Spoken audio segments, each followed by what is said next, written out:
Welcome back. Batman is a character whose world-renowned mental fortitude, willingness to do what is right, and never say die attitude has inspired millions of fans across the globe, and another large part of his character comes from his resistance to killing. His parents were killed, and from that day forward he decided to preserve life, to give people the second chance his parents didn't get. So what happens when Batman decides he's had enough of this self-imposed rule? Well, we found out about a week ago, but the people spoke and I listened, and we are back for the much anticipated sequel to the greatest run of the Arkham series known to man, and we are more murderous than ever. When we entered the Asylum and began ridding Gotham of its criminal element, Batman racked up an impressive 279 kills, coming in the form of electrocution, falls, rapid and brutal CTE-inducing punches to the back of the head, and explosions. So go and watch that video after this one to get caught up on the timeline. Today though, we have to change the rules a bit. See, Arkham Asylum had plenty of ways to dispose of people, but the city, well, the rules of engagement have to change ever so slightly, and they are as follows. Rule number 1. Every time an enemy can be sent back to the lobby, they must be sent back to the lobby. Rule number 2. Eliminations will be counted on a play-by-play basis. The game never tells you if someone's been eliminated, so if an enemy falls, is thrown or dragged over a high ledge, is ran over or hit by a Titan Thug or an Abramovici twin and is quote-unquote knocked out, electrocuted, left dangling over a ledge in the open world, glide boosted into a high speed, or otherwise taken out of an encounter by means that could feasibly eliminate someone, it counts. And if you disagree with this criteria, it doesn't matter, because once again, this video is a glorified shitpost. Rule number 3, this run won't include Catwoman's story segments because quite frankly, we don't care about her. Batman is the only killer we need to focus on, and added on to this, we will only be including kills done in pursuit of completing the main story. So any thug outside of that is safe, or we could just stat bad kills forever.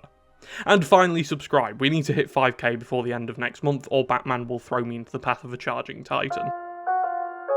After we killed the majority of inmates in Arkham Asylum, Hugo Strange, the warden of the newly minted Arkham City, decides we deserve to be in his maximum security prison because we simply cannot be left on the street with murder on our mind. Hugo taunts us and tells us about Protocol 280, a plan to outdo Batman's impressive kill count. He also tells us our name, which is weird because I already know what our name is, so I'm not sure why he thought to mention that. Anyway, after we let Jack Ryder get beaten half to death and break Penguin's fin, we get unleashed into the city, batsuit and all, and discover our favourite feline friend Catwoman is being held by Face. We head to the courthouse and unfortunately miss out on a ton of kills before we get in, and find Face trying to turn Catwoman into Vatwoman, as he dangles her over a vat of acid. I was worried that we would miss out on an easy first kill as we stalked the armed thug surveying Face's execution, but luckily this was much easier than I thought, and just like that we claim our first kill. It's worth mentioning the wait between kills in this game is rather long, but when we get a chance to kill, we take it, and so we might have one kill for the next 30 minutes, but suddenly we'll have another 10, 20, or even 25 in one segment, so it begins racking up quite nicely.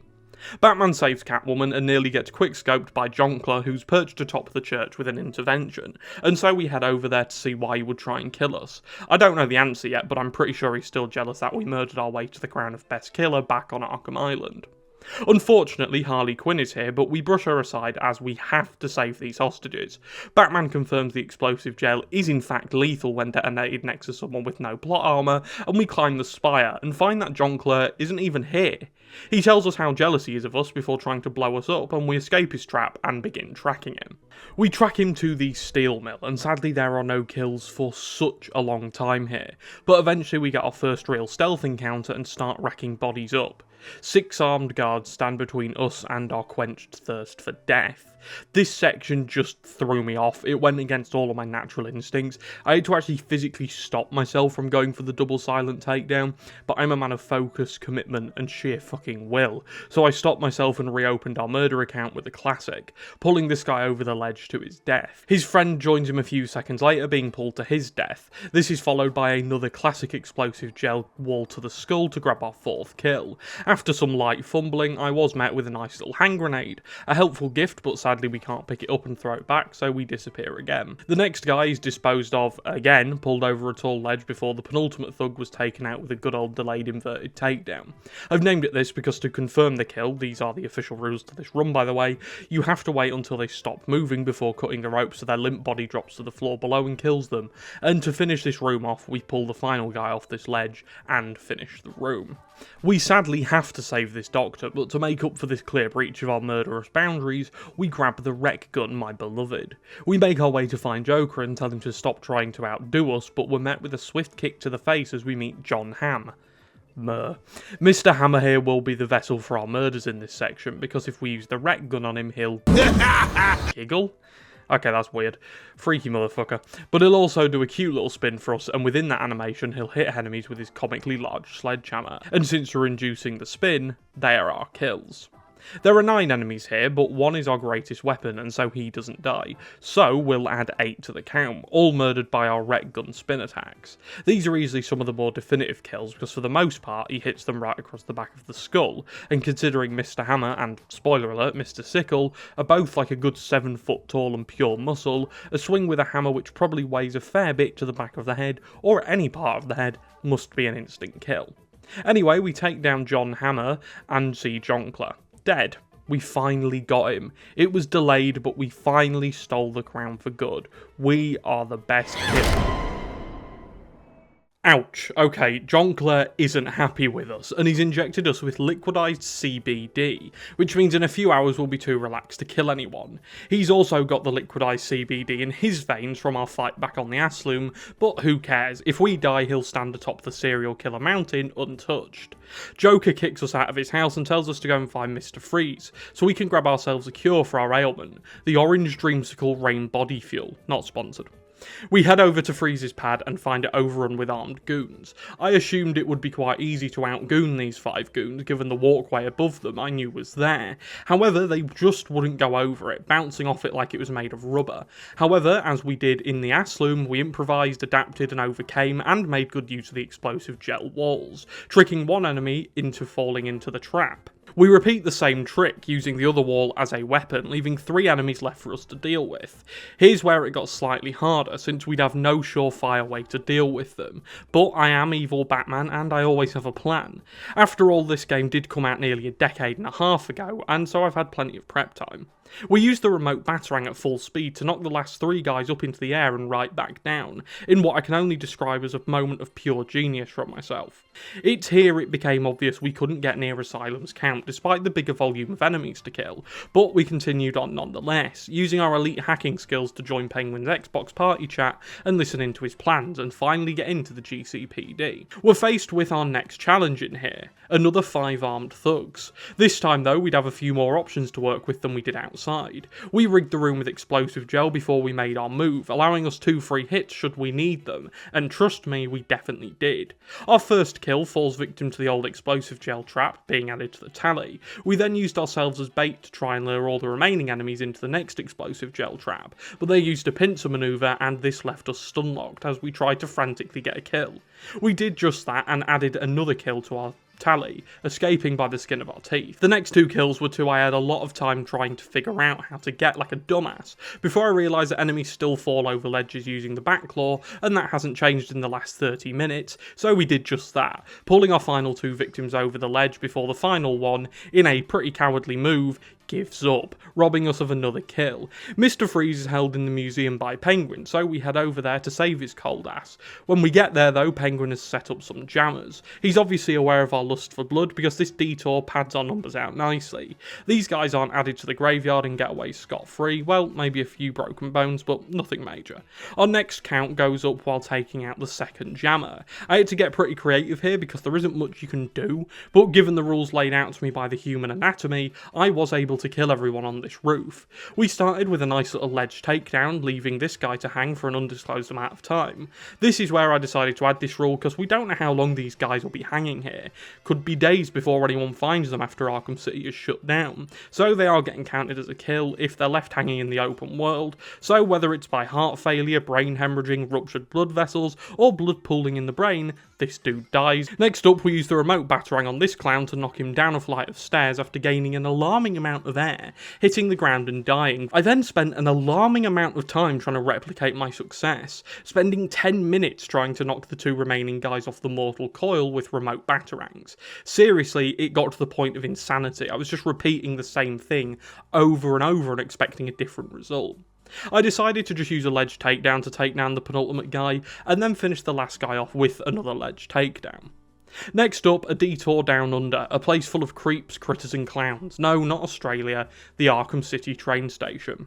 On our way, we destroy this Kuma and his friend, and then find a poster advertising a monstrosity, an insult to our very existence, a man who seemingly can't die.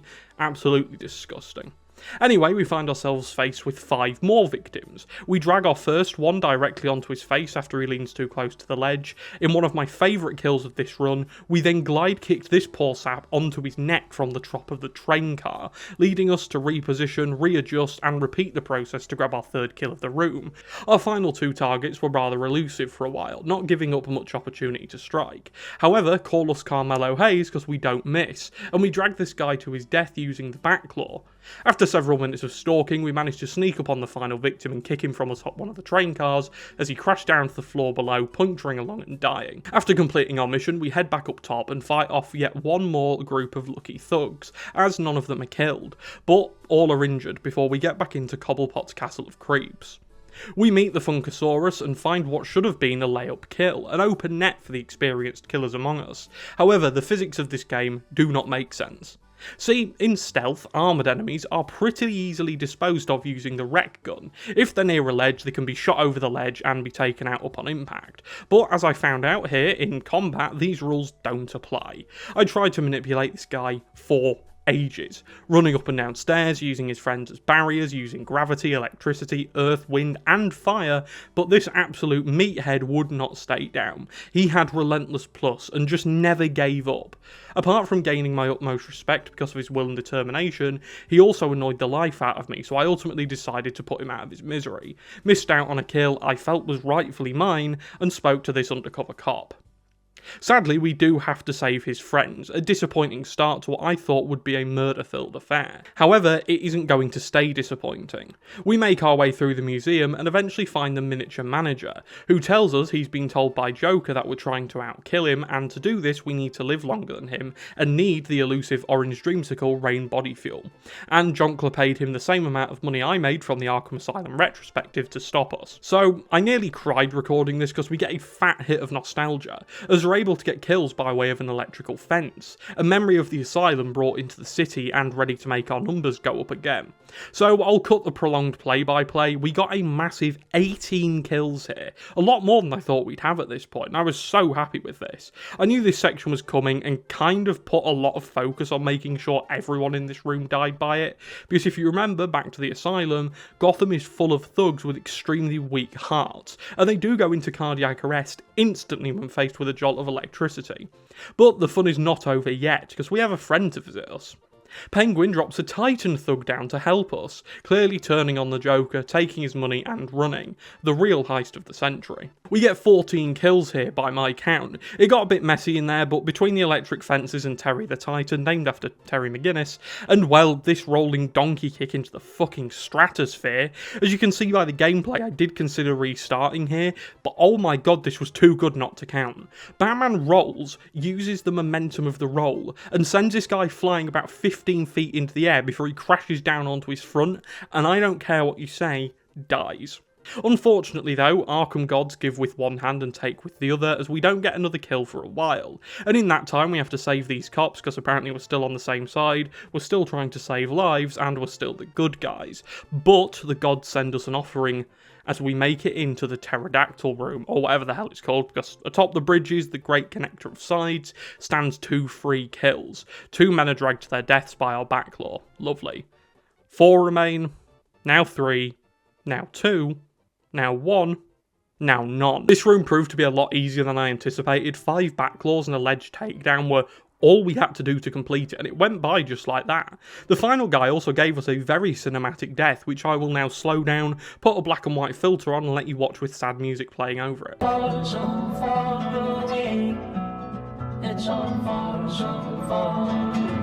Okay, enough of that. Next we head over to the other side of the pond, not to America, but to find Mr. Freeze. But not before we attempt to get these 3 goons thrown into shark-infested waters. Hey look, I know it was a long shot, but you can't blame a guy for trying. We find Mr. Freeze, try and blow up this wall, and get choked by Mr. Sickle Murr, the brother of John Ham Murr from earlier. As went with his brother, we used his freakiness against him, using the rec gun to make him spin around and probably chop the other 4 guys to death. This was a tried and tested method before, and thankfully worked here too, because without it we'd miss out on a whole host of kills, and that would make me unfathomably angry. We meet Freeze, who tells us we need to kill Penguin, and to do that we need his little hacking module which melts the ice in Penguin's stolen freeze rate. We then do some light speedrun tech to avoid punching our fellow killer, Tiny the Shark, because as we all know, and say it with me now, game recognises game. We make it into the lounge, which has a giant iceberg in the middle of it, and we punch Penguin's head off for slowing down our progress to get the orange dreamsicle rain body fuel. And he seems a bit sad, but luckily he has a friend to back him up. The insult to our existence we saw a poster for earlier, the biggest piece of shit in the city, with by far the biggest head in Gotham, a man whose very existence contradicts our mission, a zombie, an unkillable zombie, a complete joke. We cannot and will not stand for this, and so we do what we're best at, and rip his fucking heart out. He might not be dead, but considering he can't die, I think we did a pretty good job at neutralising him. This really annoyed me. I'm doing this voiceover now, and I'm still very angry that this thing even exists. Alas, we must continue. Freeze tells us that to create the orange dreamsicle, he needs the forbidden flavouring, blood orange. We know where to get that from though, a man who's been exposed to the blood orange for centuries, Racist Goon. A ninja who knows racist breaks out of a container where she is placed for disrespecting the army that is Rachel's army of armed assailants, and gives us a trail to follow. We follow the trail and get jumped, but we don't stand for it, engage in some hand-to-hand combat, place this not at all obvious tracker on her, and are saved by Robin. Oh god, why is he here? The ninja runs and Robin gives us the line launcher. Hold on, so he gives us this hunk of crap and fails to bring the ultra backclaw. Yeah, this is why Batman hates it. I hate you now. I get it now. I understand why Batman doesn't like you. We send Robin back to the Batcave and revoke his access to r/Catwoman Rule 34 on the Bat computer for this clear disrespect, and begin following that ninja to find Raish. We go across the city, drop down into the sewers, and accidentally grab the most botched kill of the series so far, using the rec gun on this armoured enemy who phases through the railing and drops to the watery depths below, where it's safe to assume Chiller Croc cleaned him up on his current 3-day crack bender, the mad lad that he is. Our energy is draining pretty quick, and we need that rain body fuel, but we then get to take our anger out from finding an unkillable zombie back in the museum on these poor saps. Despite the warning saying we'd only kill 3 of these guys, we actually get all 6 in one fell swoop, which made me very happy. And I'm not kidding either, I actually cheered when recording this, it's quite sad. It was just a euphoric moment. Praise the gods, we get even more kills in the next room, a classic stealth encounter. This time though, one has a jammer, which means we can't see shit using detective mode. Our first 3 kills of 7 in this room come by way of backclaw, all rapid fire, adding 3 names to our count right off the jump with the old faithful. Our next kill comes after a realisation I made on stream a couple of weeks ago, by kicking this enemy through the gap where the elevator to Wonder Tower would usually be. I made the realisation this elevator is never there this early on in the game for the first time a couple of weeks ago. God knows how I never realised this before, but it came in handy here as we get another kill. Another comes after a backclaw over the ledge, joining the thugs from before at the base of Wonder Tower, before the final 2 enemies meet the same fate, bringing this room to an end again pretty swiftly. We enter Wonder City, find a bunch of dead Arkham inmates which we killed back in the asylum, give this ninja a concussion and meet our parents. This was clearly a guilt trip by Joker to try and stop us killing, but we're a genetic freak and we're not normal, so we don't fold. We eventually meet Goon's daughter, who sends us down this winding staircase, and we get a small sip of that orange dreamsicle, a refreshing energy boost which will keep us going for now. We complete these silly dreamsicle trials, and after fighting this giant sandy racist goon, whose bloodstream is just packed with the blood orange due to his caffeine addiction and knocking him out, we steal some of the elusive blood orange formula from racist bloodstream, which we now need to take back to Mr. Freeze, who can make us the wonderfully refreshing drink we need to continue our killing spree. We head back to the GCPD and give Mr. Freeze the blood orange, but it was obviously the blood orange of unimaginable hatred and envy because he gets really angry at us, so we have to take him down. We do just that because we are just that damn good and leave. As we leave, Freeze gives us a new gadget, the Freeze Blast. How swag. We leave, watch an innocent woman nearly die, and actually add 3 new kills to our count. Unexpected, but welcome. I could have probably got 4 here, but I must have not been feeling myself here. Still, we take what we can get, as we sadly have to save this annoying reporter. Our next stop is the steel mill. We show up and instantly begin clearing house. We actually get 8 kills here. Sadly, the glass guy just wouldn't move. Like, I tried everything, but he was intent on guarding this door, and he paid a price. Not the ultimate one we'd like to have made him pay, but a price nonetheless. Disappointing, but 8 kills isn't to be scoffed at. We get 2 via ledge takedown and the rest via backclaw. Not a bad start to our second foray into the steel mill at all. Our next opportunity for kills comes in the same room as before. 7 armed guards, all must die. The first 2 kills here come from the backclaw, our one true love in these runs. I then accidentally loaded into the Call of Duty World at War campaign on veteran difficulty, as I was met with 3 rapid fire grenades, but we got our revenge as we claim another 2 lives with the claw, the second of the 2 being especially brutal, cracking his jaw off the corner of this metal railing and dying from his injuries. That leaves 3 more enemies. 2 are rapidly claimed with, you guessed it, the backclaw, and the final victim joins his friends by becoming a pile of bones and skin at the bottom of the steel mill's guts, making it a full stealth room completed with the trusty claw. I didn't expect this many kills here in Arkham City, and the night isn't over yet. We still have the biggest combat encounter in the game yet. Before that though, we add 2 more names to the count by way of ledge takedown before we meet Jonkler. Clearly a phony stand-in, he literally doesn't have bones for God's sake, and he sends in his army of remaining goons who we haven't claimed, but they aren't long for this world. We had to play the waiting game before John Hammer came in to lend us a hand, all puns intended, and it's through his strength we begin racking up some serious kills. This gets very, very messy. Like, this is probably the most messy bit of counting I've ever had to do. There's just so much shit happening on screen here, but by my count we racked up 16 kills here. I checked this over 3 times and came to 16 twice, so that's what I'm going with, but I can't help but feel I'm missing a couple, but we'll stick with our number. During this fight, a Titan thug comes in to help us, but we've evolved past the need for these uncontrollable thugs, so opt for the more controlled variable in John.